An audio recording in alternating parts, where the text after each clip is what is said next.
and I know that you know who's been asking, are you going to pardon the January 6th folks? Actually, probably not.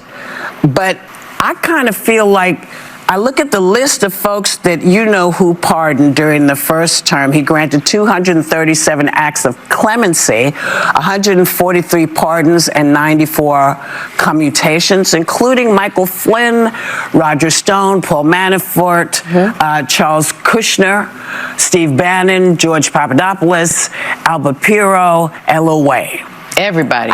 It is a president's prerogative. People can say, why are you doing that? But that's what presidents do every time. They do it every time they pardon somebody. So I'm not sure why the pearl clutching is happening now, except that that's what folks want to do. But it seems kind of foolish. You kind of knew he was going to do it, given all that's happened, but maybe I'm just kooky. So I see this one a little bit differently, and some of you know this, but I grew up with an immediate family member who was in and out of jail for addiction-related offenses when I was growing up, and now a decade later, clean, have their life together, serve their time, are still dealing with the consequences.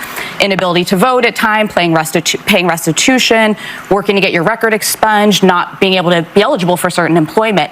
Most Americans, if they face consequences for actions that they took, they're going to have to face them, and nobody powerful and politically connected is going to come sweep in and save them. And I think, this feeds the notion to a lot of this country that there's simply a different set of rules for folks in power. And when we sit here, we say a lot like, well, Donald Trump did X, Y, and Z, and how did he get elected? Because to a lot of this country, it just becomes noise. They think that if you commit crimes and somebody powerful and connected in D.C., right, left, center, Biden, Trump, you're going to be able to get away with it. You have someone on your side, and that's not how it is for everyday folks. Secondly, I take issue with lying about it. I wanted to ask him here when he came on The View, but the thought was he said so many times he wasn't going to pardon him. That, to me, is lying to the public. I felt bad for Karine Jean-Pierre that she repeatedly had to say that he wasn't going to pardon him. This is why people don't trust Washington. That's why I don't trust politicians. And I know a lot of us like Joe Biden, but I find it disappointing and bad for our institutions. Well, look.